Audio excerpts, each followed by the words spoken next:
Philippine National Police Chief Debold Sinas tests positive for COVID-19. But police spokesperson Ildebrandi Usana on Thursday, March 11, says Sinas is currently in good condition. Second highest ranking police official Guillermo Eleazar will take over as officer in charge of the PNP while Sinas is recovering. Sinas took a swab test for his supposed trip to Palawan on Friday, March 12. He is currently in isolation. This is the first time Sinas tests positive for COVID-19, almost a year after he drew flack for holding a Mañanita on his birthday in May 2020 amid strict lockdown measures. Meantime, the health department reports on Friday, March 12, 4,578 new COVID-19 infections, the highest daily count since September 14 last year. This brings the total tally of cases to 611,618. With a spike in cases, a curfew from 10 p.m. to 5 a.m. will be imposed in Metro Manila starting Monday, March 15. Penalty for violators will vary depending on the local government unit. Presidential spokesman Harry Roque says more police personnel will be assigned in public areas to enforce health protocols. Health experts partly attribute the spike to the public's non-compliance to minimum standard health protocols.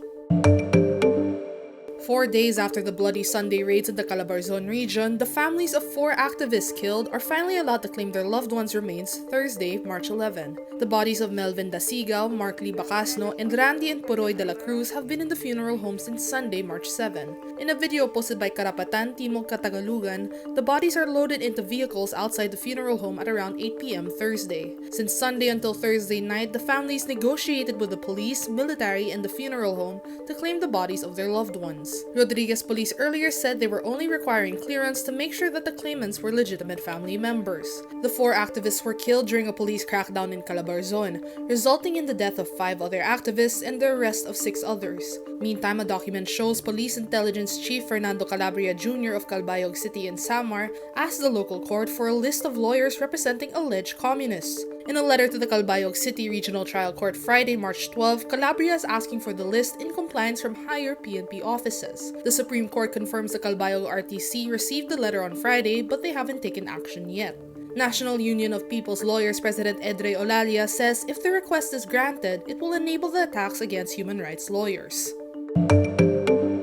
The Asian Development Bank on Friday, March 12, approves a $400 million or 19.4 billion peso loan for the Philippines to purchase COVID-19 vaccines. The Philippines is the first recipient under the ADB's $9 billion Asia-Pacific Vaccine Access Facility or APVAX. The latest funding brings the ADB's support for the Philippines' pandemic response to around $3 billion in loans and grants. In related news, Novavax's COVID-19 vaccine is 96% effective in preventing cases in a late-stage trial conducted in the United Kingdom. The company also announces its vaccine is 86% effective in protecting against the more contagious United Kingdom variant. This brings a combined 90% effectiveness rate overall based on data from infections of both versions of the coronavirus. Britain's Prince William denies accusations of racism against the royal family. This comes after Meghan, the wife of his younger brother Prince Harry, said one unnamed member of the family asked how dark their son Archie's skin might be.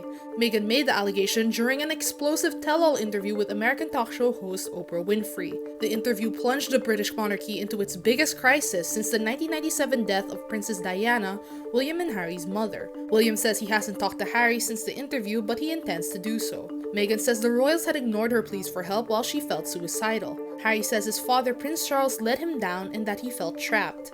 On Tuesday, Buckingham Palace issued a statement on behalf of Queen Elizabeth, saying she is saddened by how challenging the couple had found the last few years. In entertainment news, Korean pop sensation BTS dominates world music sales in 2020 by putting out the year's best and second best-selling albums. The band's Map of the Soul 7 comes at number 1 in music industry body IFPI's 2020 Global Album Sales chart, followed by its release B Deluxe Edition at number 2. In number 3, Stray Sheep by Japanese singer-songwriter Kenshi Yonezu and American music star Taylor Swift's Folklore at number 4. IFPI says BTS's achievement is unprecedented and demonstrates the amazing global appeal of their music. The chart comes out a week after IFPI named the band its 2020 Global Recording Artist of the Year. BTS also scored their first major Grammy Award nomination in November. Meanwhile, Canadian R&B artist The Weeknd says he'll boycott all Grammy Award shows starting this year. His decision comes after his latest album, After Hours, was snubbed at the 2021 nominations. In a statement to the New York Times, The Weeknd says, "Because of the secret committees, I will no longer allow my label to submit my music to the Grammys." After the Grammy nominations were announced in November 2020, The Weeknd tweeted, "The Grammys remain corrupt. You owe me, my fans, and the industry transparency."